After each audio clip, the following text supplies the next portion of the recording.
1 Korintus 1, beginilah firman Tuhan.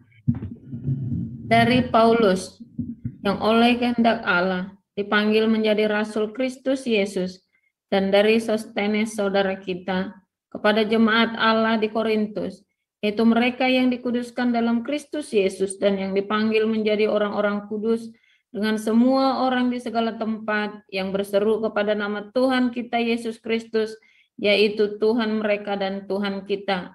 Kasih karunia dan damai sejahtera dari Allah Bapa kita dan dari Tuhan Yesus Kristus menyertai kamu. Aku senantiasa mengucap syukur kepada Allahku karena kamu atas kasih karunia Allah yang dianugerahkannya kepada kamu dalam Kristus Yesus. Sebab di dalam Dia kamu telah menjadi kaya dalam segala hal, dalam segala macam perkataan dan segala macam pengetahuan, sesuai dengan kesaksian tentang Kristus yang telah diteguhkan di antara kamu. Demikianlah kamu tidak kekurangan dalam suatu karunia pun, sementara kamu menantikan penyataan Tuhan kita Yesus Kristus. Ia juga akan meneguhkan kamu sampai kepada kesudahannya, sehingga kamu tak bercacat pada hari Tuhan kita Yesus Kristus. Allah yang memanggil kamu kepada persekutuan dengan anaknya Yesus Kristus, Tuhan kita adalah setia. Tetapi aku menasihatkan kamu, saudara-saudara, demi nama Tuhan kita Yesus Kristus, supaya kamu seia sekata dan jangan ada perpecahan di antara kamu, tetapi sebaliknya supaya kamu erat bersatu dan sehati sepikir. Sebab, saudara-saudaraku, aku telah diberitahukan oleh orang-orang dari keluarga Chloe tentang kamu, bahwa ada perselisihan di antara kamu. Yang aku maksudkan ialah bahwa kamu masing-masing berkata, aku dari golongan Paulus, atau aku dari golongan Apolos, atau aku dari golongan Kefas, atau aku dari golongan Kristus. Adakah Kristus terbagi-bagi? Adakah Paulus disalibkan karena kamu? Atau adakah kamu dibaptis dalam nama Paulus? Aku mengucap syukur bahwa tidak ada seorang pun di antara kamu yang aku baptis selain Krispus dan Gaius, sehingga tidak ada orang yang dapat mengatakan bahwa kamu dibaptis dalam namaku. Juga keluarga Stefanus aku yang membaptisnya. Kecuali mereka, aku tidak tahu. Entahkah ada lagi orang yang aku baptis. Sebab Kristus mengutus aku bukan untuk membaptis, tetapi untuk memberitakan Injil, dan itu pun bukan dengan hikmat perkataan, supaya salib Kristus jangan menjadi sia-sia. Sebab pemberitaan tentang salib memang adalah kebodohan bagi mereka yang akan binasa, tetapi bagi kita yang diselamatkan, pemberitaan itu adalah kekuatan Allah. Karena ada tertulis, aku akan membinasakan hikmat orang-orang berhikmat, dan kearifan orang-orang bijak akan kulenyapkan. Di manakah orang yang berhikmat? Di manakah ahli Taurat? Di manakah pembantah dari dunia ini? Bukankah Allah telah membuat hikmat dunia ini menjadi kebodohan? Oleh karena dunia dalam hikmat Allah tidak mengenal Allah oleh hikmatnya, maka Allah berkenan menyelamatkan mereka yang percaya oleh kebodohan pemberitaan Injil. Orang-orang Yahudi menghendaki tanda dan orang-orang Yunani mencari hikmat, tetapi kami memberitakan Kristus yang disalibkan, untuk orang-orang Yahudi suatu batu sandungan, dan untuk orang-orang bukan Yahudi suatu kebodohan. Tetapi untuk mereka yang dipanggil, baik orang Yahudi maupun orang bukan Yahudi, Kristus adalah kekuatan Allah dan hikmat Allah. Sebab yang bodoh dari Allah lebih besar hikmatnya daripada manusia, dan yang lemah dari Allah lebih kuat daripada manusia. Ingat saja, saudara-saudara, bagaimana keadaan kamu ketika kamu dipanggil. Menurut ukuran manusia, tidak banyak orang yang bijak, tidak banyak orang yang berpengaruh, tidak banyak orang yang terpandang. Tetapi apa yang bodoh bagi dunia, dipilih Allah untuk memalukan orang-orang berhikmat, dan apa yang lemah bagi dunia, dipilih Allah untuk memalukan apa yang kuat, dan apa yang tidak terpandang dan yang hina bagi dunia, dipilih Allah, bahkan apa yang tidak berarti, dipilih Allah untuk meniadakan apa yang berarti, supaya jangan ada seorang manusia pun yang memegahkan diri di hadapan Allah. Tetapi oleh Dia, kamu berada di dalam Kristus Yesus, yang oleh Allah telah menjadi hikmat bagi kita. Ia membenarkan dan menguduskan dan menebus kita. Karena itu seperti ada tertulis, Barang siapa yang bermegah, hendaklah ia bermegah di dalam Tuhan. Demikian firman Tuhan. Ya, haleluya. Firman Tuhan selalu baru setiap pagi bagi orang yang hidup di dalam agape. Ya. Dan bagi orang yang mengerjakan keselamatannya dengan sungguh-sungguh. Ya, sehingga orang-orang ini karena dia mengerjakan keselamatannya dengan sungguh-sungguh,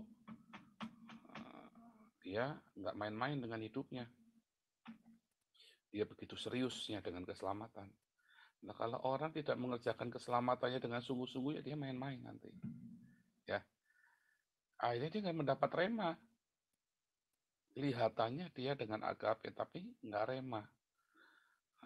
Tapi kan ayatnya itu, ya, apa namanya tadi, bukan orang yang hebat yang dipilih Tuhan, Pak. Iya, makanya Anda harus kerjakan dengan sungguh-sungguh. Ya, lihat di Filipi 2 ayat 12. Hai saudara-saudaraku yang kekasih, kamu senantiasa taat. Karena itu tetap kerjakan keselamatanmu dengan takut dan gentar. Bukan saja seperti waktu aku masih hadir, tetapi terlebih pula sekarang waktu aku tidak hadir. Anda tahu orang yang membajak dengan 12 lembu, saya belum pernah lihat di Indonesia. Rata-rata pakai 2 lembu saja.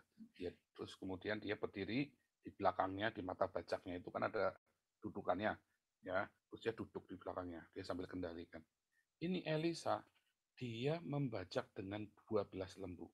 Dia duduk di satu lembu dan 12 yang lain dia kendalikan. Dia pakai cemat ya. Ini berarti ini orang ini skillful banget nih. Anda pernah lihat orang yang skillful? Ya, saya dulu waktu di Medan, saya kerja di sebuah perusahaan ekspedisi, ya, yang 30 ton itu loh. Truk-truk yang kapasitas 30 ton, panjang-panjang itu ya. Panjang-panjang itu khusus buat bawa sawit atau minyak sawit. 30 ton, badan itu panjang besar ya. Truk-truk besar itu. Anda di Jawa jarang lihat kalau di Jawa. Mungkin nggak boleh lewat kalau di Jawa. Pastor Paul suaranya kecil. Suaranya kecil. Sebentar. Oke, ya sudah lupa dinyalain device-nya. Sudah besar ya sekarang ya. Jadi orang ini ya salah satu GM di sana ya. Ini orang sudah di situ kerja di situ itu lebih dari 30 tahun, hampir 40 tahun dia kerja di situ. Kerjanya sama ngurusin itu, truk-truk ini. Nah, orang ini ya, kalau ada truk masuk ke garasi, jedek gitu kan lewatin tanggulnya itu, jedek, dia langsung tahu, oh itu bunga mawar. Maksudnya truknya ada gambarnya bunga mawar begitu ya. Nanti kalau dia lewat greng, oh itu si Rosihan, misalnya begitu ya. Greng, wah itu si Nababan. Pokoknya dari caranya mobil itu datang, dia tahu itu siapa. Nggak perlu lihat dia, nggak perlu lihat. Itu perusahaan itu punya 700 armada, bayangin. 700 truk dia tahu semuanya satu-satu, tiap hari datang. 700 ya. Ada orang yang sampai gitu nggak? Suatu ketika ya ada mobil rusak dia itu ya, dia rusak. Dia lihat truknya. Belum dibuka, dia cuma ngeliat dengan wah ini ganti noken as-nya. Wah ini ganti nih pistonnya. Ya kan? Wah ini ganti nih roda gilanya. Belum dibuka mesinnya, dia langsung tahu, dia ngerti. Sehingga teknisi nggak bisa bohong sama dia. Mau ganti ini, mana bisa, coba bawa sini semuanya, ditunjukin nih, ini. Nggak bisa bohongin. Enggak Pak, tapi ini udah begini. Oke, bawa diukur ya, pakai pikometer ya, diukur. Tuh kan, nggak ada yang salah. Yang salah kamu masangnya salah. Wah, sejen ini orang ini sudah kayak dewanya truk ini ya. Udah kayak dewanya truk. Skillful banget ini orang ya. Gajinya kecil. Gajinya kecil ya. Sama saya gajinya gede saya. Ini orang udah setengah dewa. Udah dewa truk ini ya. Nah, Anda tahu ketika Musa datang, mata Musa di padang gurun, ya di tanah Midian, mengembalakan kambing domba mertuanya, Musa kan lagi berangan-angan, dia penuh dengan cinta. Bagaimana ya itu orang-orang Israel itu, aduh, dia lari dari Mesir karena dia mau selamatkan bangsanya. Karena dia merasa aku ini berpendidikan tinggi begini-begini, tapi aku nggak mampu apa-apa. Aku nggak berdaya buat membebaskan orang tuaku dan kakak-kakakku serta saudara-saudaraku sebangsa. Aku ini pecundang bener, malah jadi buron kasus pembunuhan. Kabur dia. Wah, kabur ya, buron. DPO Raja Mesir. Ya kan kayak saya DPO Wakil Presiden. Dia pergi ke tanah Midian, 40 tahun dia nunggu di sana. Cintanya itu begitu menggelora dan dia nggak bisa apa-apa. Tiap hari dia nongkrong ya di tepian Laut Merah itu kan, karena tanah Midian itu kan di tepi Laut Merah kan, di tepi teluknya Laut Merah itu. Di padang gurun, dia mengembalakan kambing domba, dia mikir 40 tahun dia semedi di sana ngembalin kambing domba. Kalau ngembalin kambing domba dia sendirian ya, nggak rombongan, dia sendirian ngembalin kambing domba. Jadi dia ngelakuin bahaya, dia ngamatin, dia punya waktu dombanya merumput, dia tuh punya banyak waktu buat mengamati sekelilingnya. Cinta itu bergema, logos yang dari Abraham, Ishak dan Yakub janji itu. Enggak, itu sudah janji, kenapa bisa nyangkut di sana 400 tahun? Dihitung-hitung ini sudah genap 400 tahun. Pasti ada yang nggak benar ini. Dia mikir-mikir, tiba-tiba ada suara bergema eko. Musa dipanggil. Ya kan? Dipanggil ya, dia datang. Tanggalkan kasutmu karena tempat ini kudus. Semak berduri, semak belukar yang menyala, tapi nggak terbakar. Dan dia dialog di situ. Dialog dengan siapa? Dengan Rema itu, sang Rema itu. Ya. Agape, logos yang dia dengar turun-temurun, kemudian dia ada cinta yang melimpah, jadilah itu sebuah Rema yang divisualisasikan. Lalu sang Rema ini, Yehova ini, dia ngomong, kamu pergi balik, selamatkan bangsamu. Wah, mustahil. Ya kan? Lalu Tuhan bilang apa? Apa yang ada padamu Musa? Tongkat Tuhan. Pertama debat mustahil, aku ini gagap, aku ini, wah dia tunjukkan semua kelemahannya, kekurangannya, udah minder wadah. Dia sudah down. Karena dia DPO negara Mesir. 40 tahun dia sembunyi. 40 tahun DPO dia. Dan minder warga. Udah cuma nyangkut di padang gurun 40 tahun. Semua yang dia pelajari, yang dia mengerti, nggak ada yang kepake. Kepake buat apa? Cuma jadi gembala kambing domba. Ilmunya nggak ada yang kepake. Tetapi waktu Musa dipanggil, Musa, saya mau pakai apa? Tentara nggak punya, ini nggak punya, itu nggak punya. Musa tahu, waktu diajak ngomong, kamu pergi ke Mesir bebaskan. Edan apa Tuhan? Itu budak. Tentara Mesir, dia tahu persis tentara Mesir ini mengalahkan Kanaan, ya, mengalahkan raja-raja Filistin, mengalahkan Raja Babel, mengalahkan Raja Hitit. Ini hebat yang saya hadapi, negara superpower. Saya disuruh nantang negara superpower, edan Tuhan. Gundul peang Tuhan, suruh nantang begitu. Enggak mau. Saya lagi buron, yang mau bunuh kamu sudah mati. Ya, sekarang sudah ganti generasi, politik sudah berubah, balik ke sana. Enggak mau Tuhan, enggak mau, enggak bisa. Tuhan bilang, apa yang ada padamu? Tongkat Tuhan. Lemparkan, jadi ular dan segala macam dah, bla bla bla. Tapi benarkah yang ada pada Musa itu tongkat? Enggak ya. Dia punya ilmu perang, dia punya ilmu nujum, dia punya ilmu segala keterampilan Mesir, dia punya semua. Karena dia diangkat anak oleh putri Firaun, maka semua pendidikan Mesir dia punya semua. Tapi nggak dipakai, nggak kepake. Jadi gembala kambing domba. Dan dia sungguh-sungguh, dia komitmen dengan itu. Tetapi ketika ditanya Tuhan, apa yang ada padamu Musa? Karena dia sudah di framing, tongkat Tuhan. 40 tahun di framing jadi gembala kambing domba. Tapi dia Apakah benar cuma tongkat? Dia tahu kapan siklus alam itu berubah di Laut Merah itu. Dia ngamati 40 tahun. Dia ngamati bintang, dia ngamati alam semesta selama 40 tahun di sekitar Gunung Sinai itu. Tanah Midian itu kan Gunung Sinai.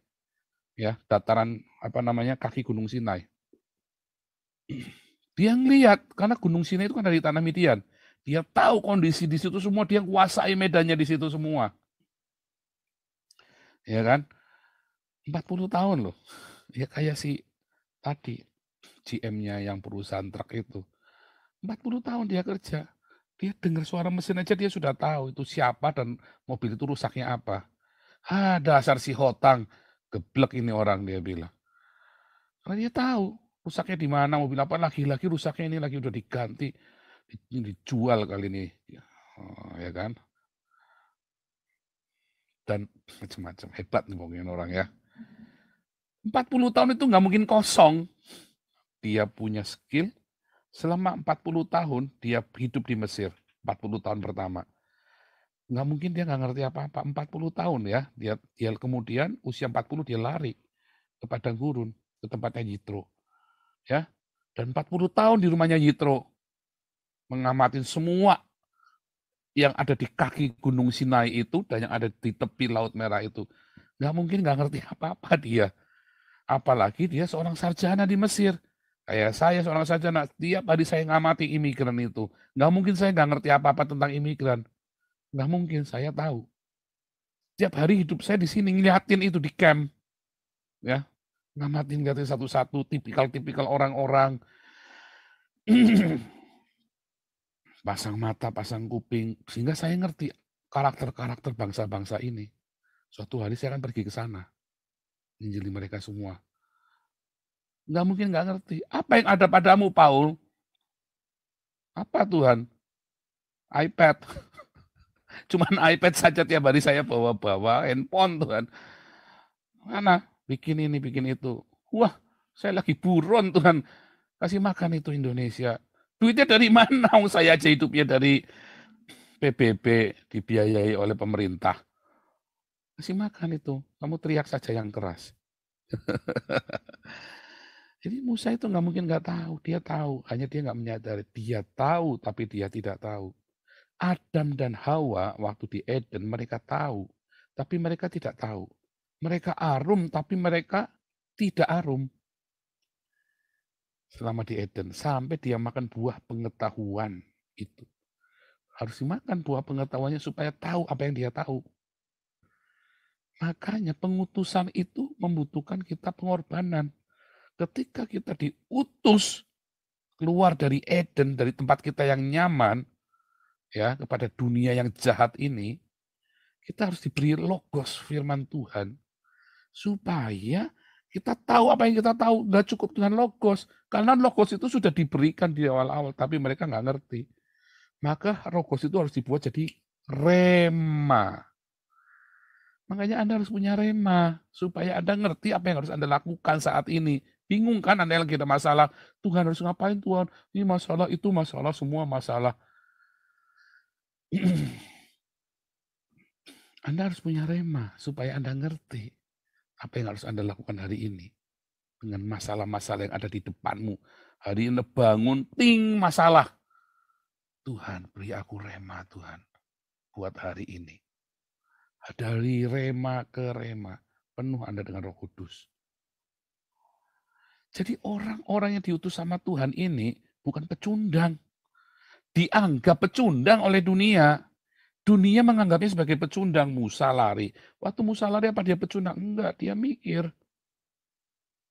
Dia tinggal selama 40 tahun di padang gurun. Dia lihat semuanya. Kapan laut itu kering. Kapan itu ada angin barat, angin timur. Kapan terjadi awan puting beliung. Dan ada awan panas tiang api itu ya. Awan tiang api, tiang awan. Dia tahu. Dan ada banyak sekali kejadian-kejadian alam di situ yang aneh-aneh. Dia ngerti semua itu. Ilmu alam itu. Ingat ceritanya Cuke Liang di ceritanya Three Kingdom sama Kok itu ya. Radcliffe itu. Dia ngerti. ilmu nujum, ilmu semua, dia kuasai semua si Musa ini.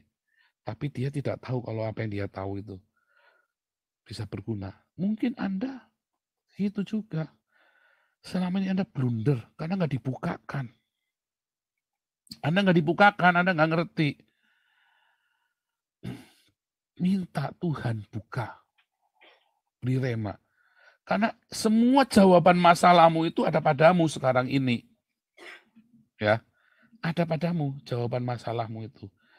Tapi dunia itu menganggap kamu itu tolol goblok. Kakak saya itu ya orang pinter ya. Dia bongkar mesin pasti jadi.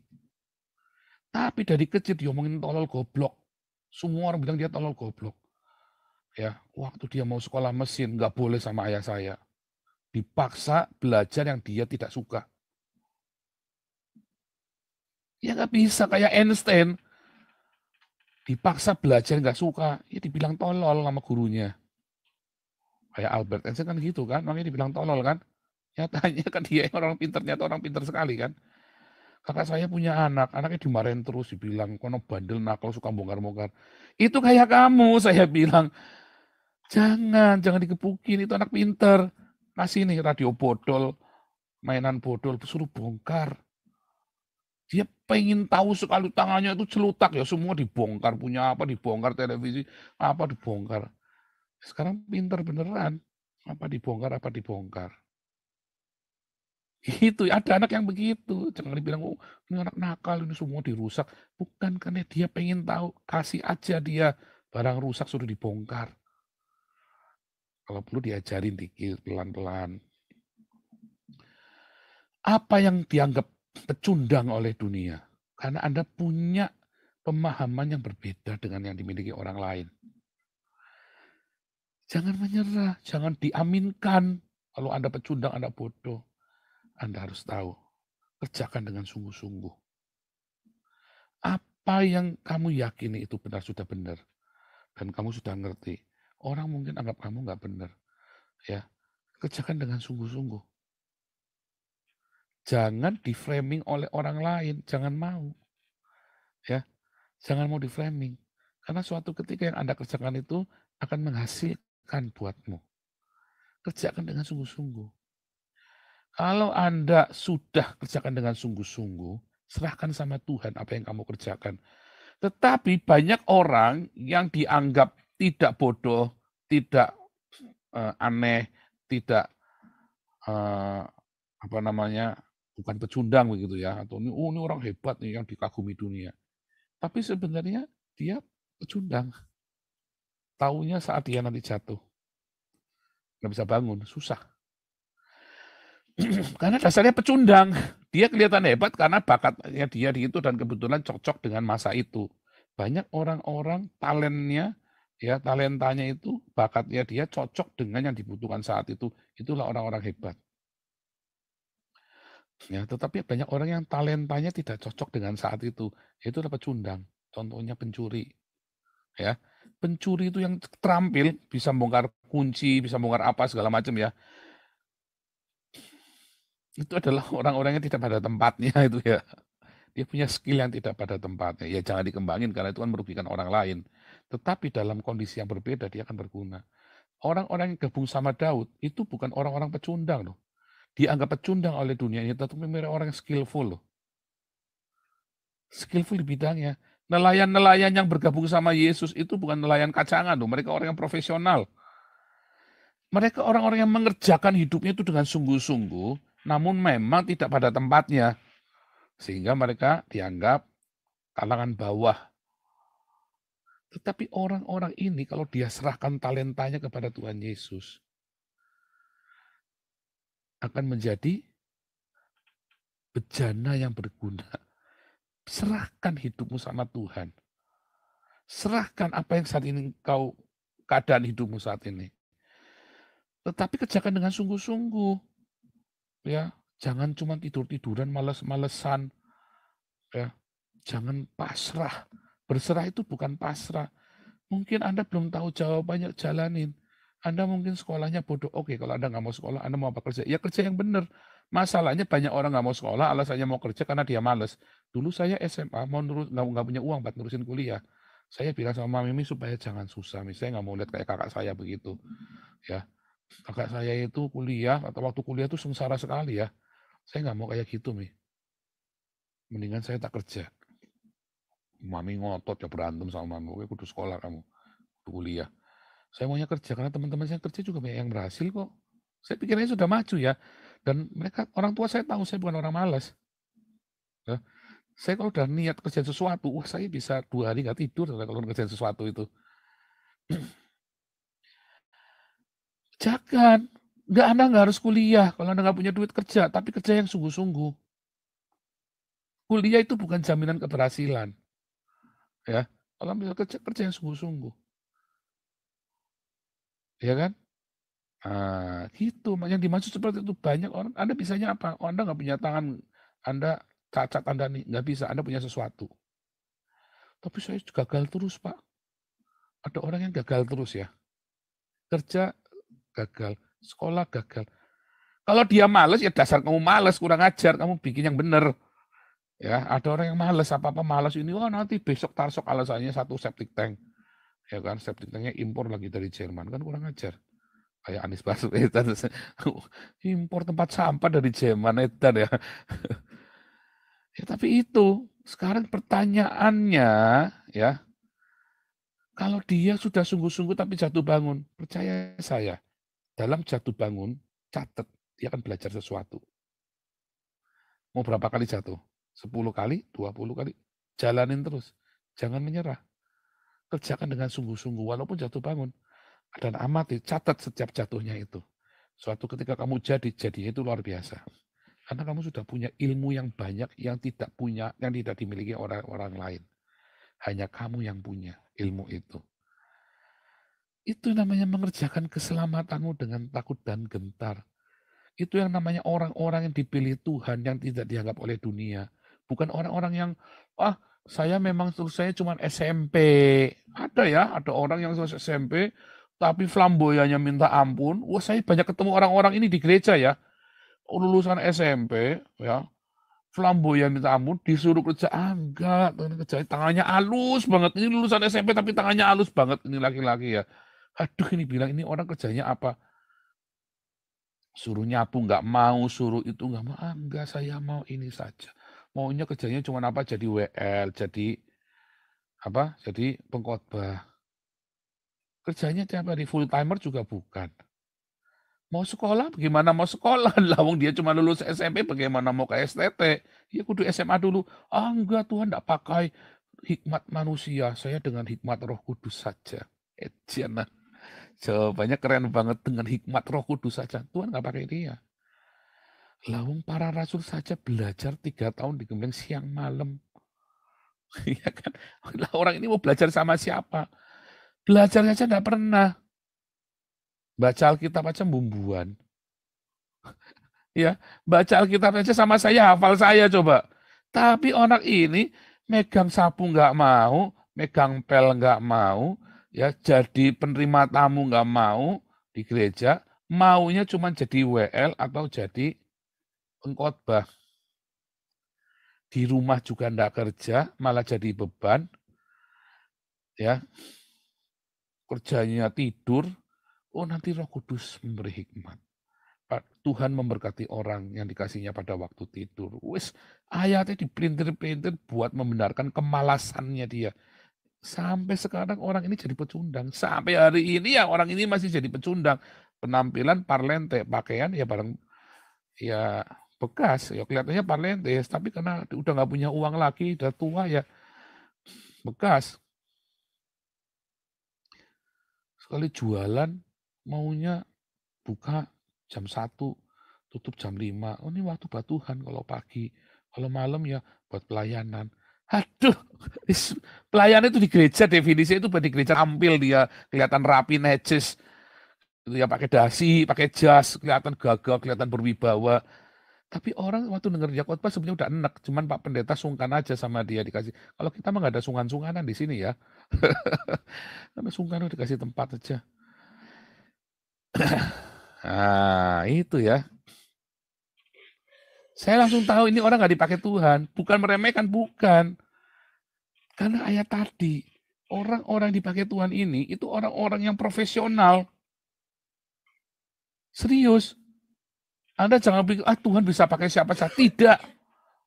Bukan Tuhan pakai siapa, Tuhan tuh pakai orang-orang yang profesional, yang skillful. Walaupun tidak dianggap oleh dunia, dia punya skill yang berbeda yang Anda nggak ngerti. Semua yang dipakai Tuhan itu orang-orang skillful. Jangan ngomong enggak itu orang skillful. Saya orang yang skillful. Ya. Saya orang yang skillful. Tapi saya tidak tahu kalau Tuhan bisa pakai itu. Karena saya arum, tapi tidak arum. Saya tahu, tapi saya nggak tahu. Sampai saya makan buah pengetahuan itu. Saya jadi tahu. Ini yang Tuhan maksud. Rema. Anda butuh rema. Makanya mulailah dengan diakonia untuk trigger. Supaya kebuka pikiranmu. Dimulai dari diakonia. Ya. Dimulai dari diakonia. Kasih makan. Tiap hari hidup dengan logos dan lakukan diakonia. Mengasihi, mengampuni, memberkati, sangkal diri. Ya. Anda dibekali. Nanti Anda masuk ke dunia yang jahat ini. Dengan skill yang sudah ada padamu. Ditambah berkat Tuhan. Dilipat gandakan. Dengan pengurapan. Pengurapan itu artinya restu. Blessing dari sang cinta itu. Yang menciptakan langit dan bumi. Gitu ya. Yang percaya katakan amin. Haleluya.